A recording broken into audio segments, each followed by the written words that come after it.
Poor boy's voice melts hearts, golden buzzer for Hotel California. The theater lights dimmed, and the crowd's chatter softened into an expectant hush.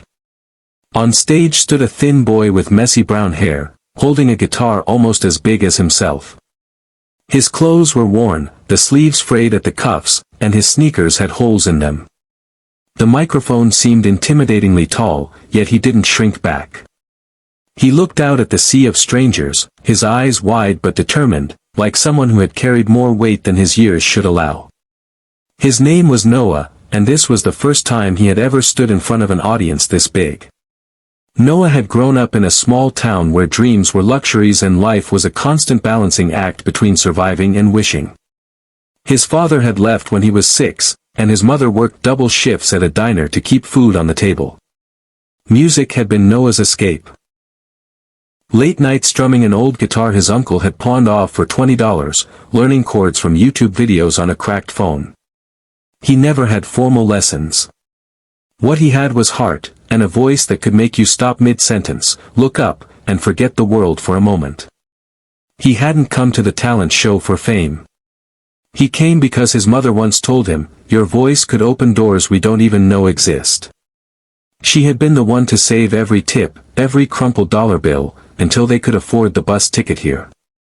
"Just sing, Noah," she'd whispered before the audition. "Sing like it's your last chance."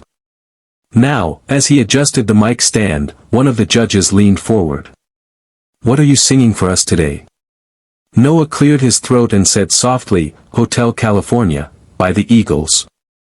A murmur rippled through the audience, ambitious choice for a boy who looked barely 15. The music began, a slow, haunting strum of his guitar. His voice came next. Low at first, then building, smooth yet raw, carrying an ache that sounded far older than his years. The words didn't just fall from his lips, they poured out, wrapped in the kind of honesty that only comes from living a hard story. By the second verse, the audience was still. You could hear the faint hum of the air conditioning over the quiet. Even the judges, seasoned and unshakable, had leaned in closer. And then, something happened. "On the line, you can check out any time you like, but you can never leave," his voice cracked, not from mistake, but from emotion. He closed his eyes, and for a brief moment, the lights, the cameras, the crowd, they disappeared. He was singing to his mother, to every long night she spent wiping sweat from her brow after work, to every moment he'd wished life could be easier. His hands trembled, but the notes soared higher, each one more powerful than the last. Halfway through, a woman in the front row wiped away tears. A man in the back pulled out his phone to record. The performance wasn't perfect by technical standards, but it was perfect in the only way that mattered. It was real. When he finished, the last chord hanging in the air like a prayer, there was a heartbeat of silence before the room erupted. The audience leapt to their feet, clapping, shouting, whistling. One of the judges, a woman known for her brutal honesty, shook her head in disbelief. "Noah," she said, her voice thick with emotion, "I've heard 1,000 covers of that song, but I've never heard it like this. You didn't just sing it, you lived it." And then, before anyone could say another word, she slammed her hand down on the golden buzzer.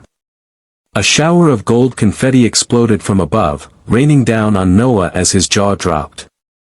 His guitar hung loosely at his side as he looked around, dazed.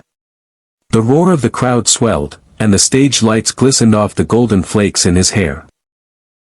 Backstage, his mother clutched her chest, tears streaming down her cheeks. When Noah finally came off stage, she wrapped him in the tightest hug. "You did it, baby," she whispered. "You showed them who you are." Noah shook his head, still overwhelmed. "No, Mom, we did it." The video of his performance went viral within days. Millions watched, not because he hit every note flawlessly, but because something in his voice spoke to the human heart. It reminded people of their own struggles, their own dreams, and the power of believing in someone even when the world doesn't see their worth. Offers started coming in, recording opportunities, scholarship programs, but what Noah cherished most was a handwritten letter from a veteran who wrote, "Your song made me feel alive again. I haven't felt that in years. Thank you." It was proof that music could do more than entertain, it could heal. Months later, Noah stood on that same stage for the finals. He didn't know if he would win, and honestly, he didn't care. What mattered was that his voice, born in a little room with peeling wallpaper and a second-hand guitar, had reached far beyond the walls of his home. Sometimes the world measures success in trophies and contracts. But for Noah, it was the moment he saw his mother smiling through tears, knowing that for the first time, she believed tomorrow could be better than today. Because when kindness meets talent, and love fuels a dream, miracles don't just happen, they sing.